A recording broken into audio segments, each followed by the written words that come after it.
प्रदेश की खबरों के साथ। मध्य प्रदेश में चुनावों की उल्टी गिनती शुरू होने के साथ ही सरकार बनाने ही नहीं बल्कि विधानसभा में मिलने वाली सीटों की संख्या को लेकर दावे किए जा रहे हैं। कर्नाटक विधानसभा चुनाव में ऐतिहासिक जीत हासिल करने के बाद अब कांग्रेस की नजर मध्य प्रदेश पर है। पार्टी को विश्वास है कि वो मध्य प्रदेश में 150 सीटें जीतेगी। कांग्रेस नेता राहुल गांधी ने ऐसा दावा किया है। सीएम शिवराज सिंह ने इस पर तंज कसते हुए कहा कि मन को बहलाने को बाबा ख्याल अच्छा है। आखिर 2023 के चुनाव में कौन कितनी सीटों पर विजय हासिल करेगा, देखिए इस रिपोर्ट में। इस साल के अंत में मध्य प्रदेश में विधानसभा चुनाव होने हैं। राजनीतिक जमावट का दौर सभी सियासी दलों में चल रहा है। बीजेपी ने अपनी चुनावी तैयारियों के साथ प्रदेश में इस बार अब की बार 200 पार का नारा दिया है। नारा भी पार्टी के राष्ट्रीय अध्यक्ष ने दिया है। प्रदेश में तैयारियां भी शुरू हो गई हैं।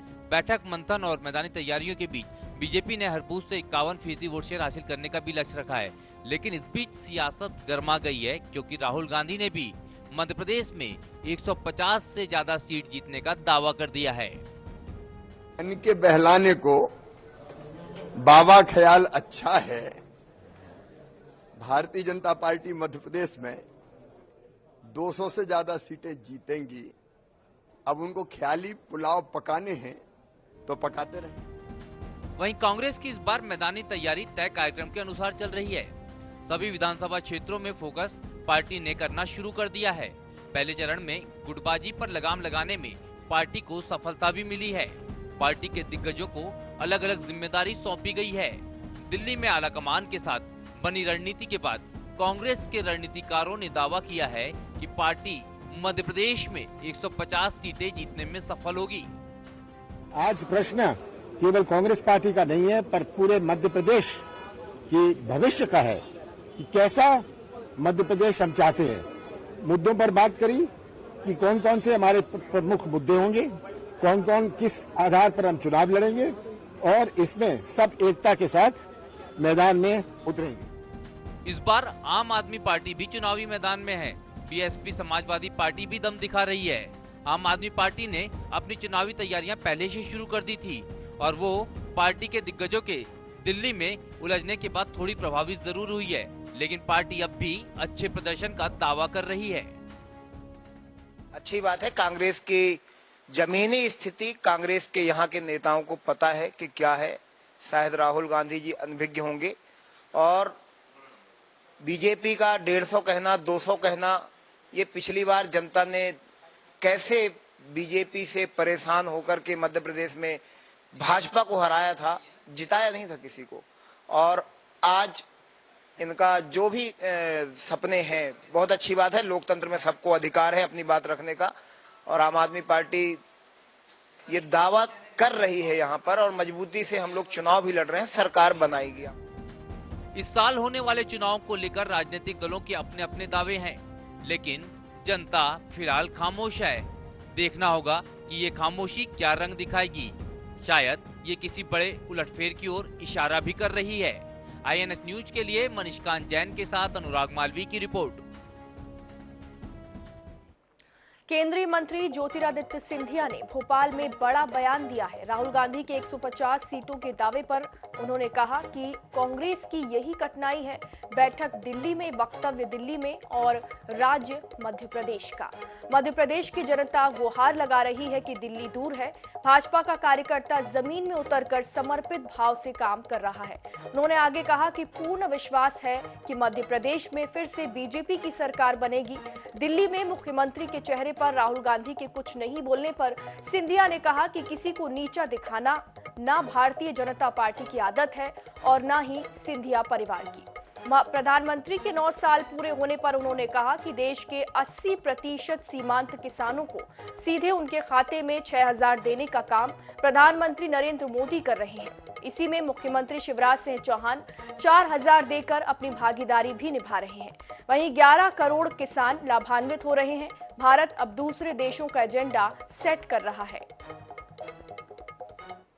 ये आप याद रख लीजिएगा और आपके द्वारा मैं अपने दर्शकों को भी कहना चाहता हूं, कांग्रेस आएगी तो आर्थिक संकट का ब्यूगल बजाएगी, सबकी योजनाएं बंद करेंगी, एक एक गरीब के लिए जो योजना बनी है उसका समापन होगा। क्यों? क्योंकि कांग्रेस यही कहेगी आर्थिक संकट है, आर्थिक संकट है। कांग्रेस की यही कठिनाई है कि बैठक दिल्ली में, वक्तव्य दिल्ली में और राज्य मध्य प्रदेश का, यही तो संकट है कांग्रेस में। तो मध्य प्रदेश की जनता गुहार लगा रही है कि दिल्ली बहुत दूर है। इस पर मैं क्या टिप्पणी दूंगा? मैं उन नेताओं में से नहीं हूं जो दूसरे नेताओं पर टिप्पणी करूं। भगवान ने एक जिंदगी दी है सकारात्मक सोच के लिए, लोगों के जीवन में परिवर्तन लाने के लिए, विकास के लिए, प्रगति के लिए, और यही इस परिवार की परंपरा रही है, चाहे मेरी आजी अम्मा रही हूं, चाहे मेरे पूज्य पिताजी रहे। और इधर राजधानी भोपाल की सड़कों पर इन दिनों अवैध होर्डिंग पोस्टर लगाए जा रहे हैं, लेकिन ये होर्डिंग किसी बड़े खतरे से कम नहीं है। तेज हवाओं और आंधी तूफान आने पर ये होर्डिंग हवा में उड़ने लगते हैं। इससे न केवल वाहन चालक खतरे में रहते हैं, बल्कि पैदल चल रहे लोग भी दुर्घटनाग्रस्त हो सकते हैं। शहर में लगे इन अवैध होर्डिंग पर निगम प्रशासन की तरफ से भी कोई ध्यान नहीं दिया जा रहा है। वहीं इस मामले पर निगम अध्यक्ष किशन सूर्यवंशी ने कहा कि सुरक्षा की दृष्टि से शहर में कौन से होर्डिंग खतरनाक है, इसके लिए निगम अधिकारियों को जांच के निर्देश दिए जाएंगे। जांच के बाद ही ऐसे होर्डिंग्स हटा दिए जाएंगे। देखिए, सिक्योरिटी पॉइंट ऑफ व्यू से कौन कौन से होर्डिंग डेंजर्स हैं, इस बात के लिए निगम अधिकारियों को निर्देशित करते हैं कि वो इसकी जांच की जाए, और जांच करने के बाद अगर कोई भी होर्डिंग भोपाल की जनता की सुरक्षा के हिसाब से ठीक नहीं है तो ऐसे होर्डिंग को हटाने के निर्देश भी दे दिए जाएंगे। और निश्चित रूप से होर्डिंग लगे हों व्यापार की दृष्टि से ठीक है, पर भोपाल की जनता की सुरक्षा की दृष्टि से वह सुरक्षित भी होना अनिवार्य है। ये होर्डिंग संचालकों को भी समझने जरूरत है। कई वर्षों से BHEL भोपाल घाटे में चल रहा था, लेकिन पिछले वित्तीय वर्ष में BHEL भोपाल को 68 करोड़ का फायदा हुआ है। खुशी की बात यह भी है कि भेल को 3,320 करोड़ के ऑर्डर मिले हैं, जिस कारण इस बार BHEL ने 9,371 करोड़ के टर्नओवर का लक्ष्य रखा है।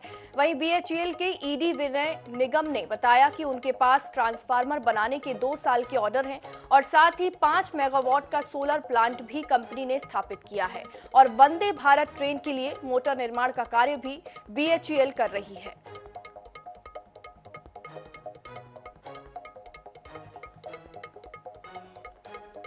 इधर ISIS के मध्य प्रदेश में पनप रहे आतंकी मॉड्यूल को ध्वस्त करने के लिए NIA और STF की टीम ने छापामार कार्रवाई को लेकर बड़ा खुलासा किया है।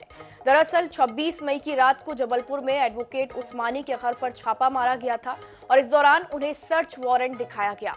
इसके बावजूद भी उस्मानी परिवार ने अपने घर के दरवाजे नहीं खोले और इस दौरान एडवोकेट उस्मानी और उनके परिवार वालों ने आतंकी संगठन से संबंधित कई साक्ष्य नष्ट कर दिए और कुछ दस्तावेजों को छुपाने का प्रयास भी किया। काफी जद्दोजहद के बाद जब NIA की टीम ने घर के अंदर तलाशी ली तो एडवोकेट उस्मानी के घर से 59 कारतूस बरामद किए गए। NIA की टीम ने ओमती थाने में शासकीय कार्य में बाधा और आर्म्स एक्ट के तहत मामला दर्ज कराया है। तो वहीं इस पूरे मामले पर एडिशनल SP प्रियंका शुक्ला से बात की हमारे जबलपुर संवाददाता फतेह सिंह ने। जबलपुर में NIA द्वारा एक बड़ी कार्रवाई यहाँ पर की गई थी। इसको लेकर जो A उस्मानी हैं उनके खिलाफ यहाँ पर 2 मामले यहाँ पर NIA ने के प्रतिवेदन पर थाना ओमती में दर्ज किए गए हैं। ये पूरा क्या मामला है, इस पर बात करने के लिए यहाँ की एडिशनल SP प्रियंका शुक्ला हमारे साथ मौजूद है। हम उन्हीं से जानते हैं, मैडम पूरा ये क्या मामला था और किस प्रकार ये मामला दर्ज किया गया और क्या जब्ती यहाँ पर बनाई गई है? ये दिनांक 26 मई की रात में NIA की एक टीम के द्वारा जो A उस्मानी अधिवक्ता हैं बड़ी ओमती निवासी, उनके घर पर दबिश दी गई थी। इसमें 2 प्रकरण NIA की टीम के द्वारा उनके विरुद्ध दर्ज कराए गए हैं, जिसमें पहला प्रकरण शासकीय कार्य में बाधा उत्पन्न करने का है, जिसमें NIA की टीम के द्वारा वैधानिक वारंट दिखाने के बाद भी लगभग 2 से ढाई घंटे तक उनको प्रवेश जो है उनके घर पर नहीं दिया गया। इस दौरान संभवतः उनके द्वारा कुछ एविडेंस भी नष्ट किए गए हैं। इस रिपोर्ट पर जो NIA के द्वारा दी गई है, थाना ओमती में धारा 353, 186, 201 IPC के अंतर्गत एक प्रकरण दर्ज किया गया है। एक अन्य शिकायत जो एनआईए की टीम के द्वारा दी गई है कि अधिवक्ता ए उस्मानी के घर से 59.32 mm के कारतूस तथा 5.5 mm के कारतूस भी बरामद किए गए हैं, जिसके अधिकृत पोजेशन के लिए उनके द्वारा कोई भी वैधानिक दस्तावेज टीम के सामने प्रस्तुत नहीं किए गए थे। तो इसमें भी आर्म्स एक्ट की विभिन्न धाराओं में उनके विरुद्ध जो है प्रकरण कायम करके उसमें विवेचना की जा रही है।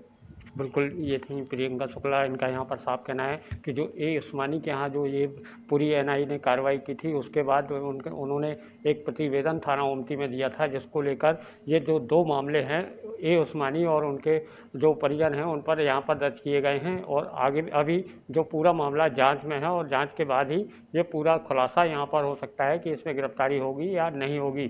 जबलपुर से INS न्यूज़ के लिए फतेह सिंह।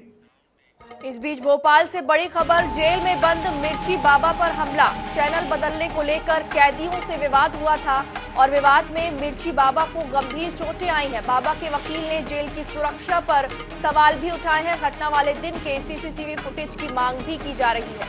तो इस वक्त की बड़ी खबर भोपाल से आपको बता दें, जेल में बंद मिर्ची बाबा पर हमला किया गया है। चैनल बदलने को लेकर विवाद हुआ और बाबा के वकील ने अब जेल की सुरक्षा पर सवाल उठा दिए हैं और घटना वाले दिन के CCTV फुटेज की मांग भी की गई है। तो ये बड़ी खबर आपको भोपाल से बता रहे हैं, जहां पर जेल में बंद मिर्ची बाबा पर हमला किया गया है। चैनल बदलने की बात पर विवाद हुआ और इस दौरान मिर्ची बाबा पर हमला किया गया। हमले में उन पर चोटें भी आई हैं। वहीं बाबा के वकील ने जेल की सुरक्षा पर अब सवाल उठा दिए हैं और घटना वाले दिन की CCTV फुटेज की मांग भी की गई है।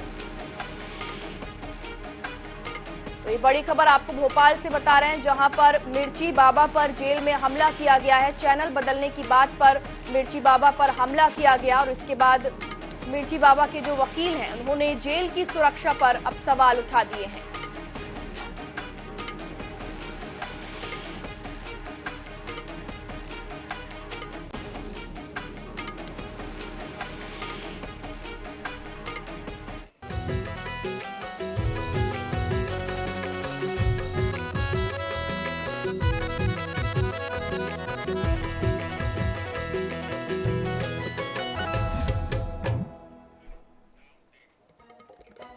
चलिए अब बात विकास के गढ़ की।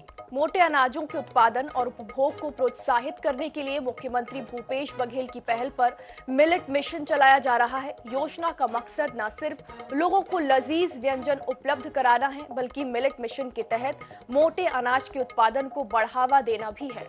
रायगढ़ जिले का मिलेट कैफे राष्ट्रीय स्तर पर अपनी ख्याति प्राप्त कर रहा है। देखिए इस रिपोर्ट में।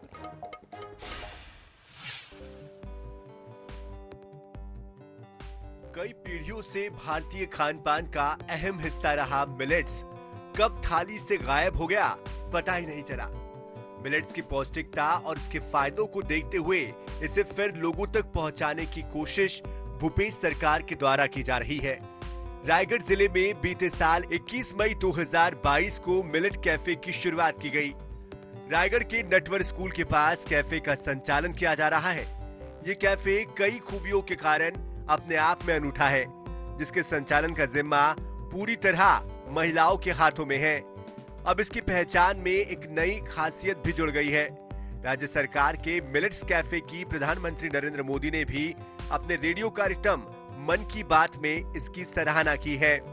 वाले जो युवा पीढ़ी है उन्हें भी बहुत ही आकर्षित हो रहा है और जहां तक देखने को मिला है कि पूरे छत्तीसगढ़ के साथ साथ पूरे देश में हमारे छत्तीसगढ़ सरकार की प्रशंसा हो रही है।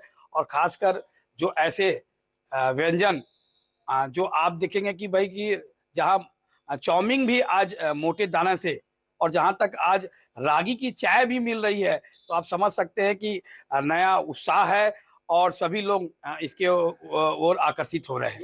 राज्य सरकार की बहुत अच्छी योजना है, जिससे कम से कम छत्तीसगढ़ के हर जिले में इसका उद्घाटन किया गया, खोला गया है। और इसको खोलने से ये फायदा होगा कि छत्तीसगढ़ के जो युवा पीढ़ी है उनको अपने छत्तीसगढ़ के लोकल व्यंजन के बारे में जानकारी होगी। मिलेट योजना का मकसद न सिर्फ लोगों को लजीज व्यंजन उपलब्ध कराना है, बल्कि मिलेट मिशन के तहत मोटे अनाज के उत्पादन को बढ़ावा देना भी है। मिलेट कैफे में रागी, कोदो, कुटकी से बने हुए लजीज व्यंजन परोसे जाते हैं, जिसमें स्वाद के साथ सेहत की जुगलबंदी भी होती है। इस कैफे को प्रदेश के पहले मिलेट कैफे होने का गौरव हासिल है। बहुत ही अच्छा फायदा हो रहा है। राज्य सरकार का जो मिलेट मिशन है, जो हमारे छत्तीसगढ़ राज्य में स्टार्ट किया गया 2021 में मिलेट्स को बढ़ावा देने के लिए, तो उसके साथ साथ फिर मिलेट्स कैफे हर छत्तीसगढ़ के हर जिले में मिलेट्स कैफे खोला जा रहा है। जो हमारा रायगढ़ जिला छत्तीसगढ़ का पहला मिलेट्स कैफे खोला गया, जिसका रिस्पांस बहुत ही अच्छा आ रहा है। पब्लिक बहुत अच्छा पसंद कर रहे हैं।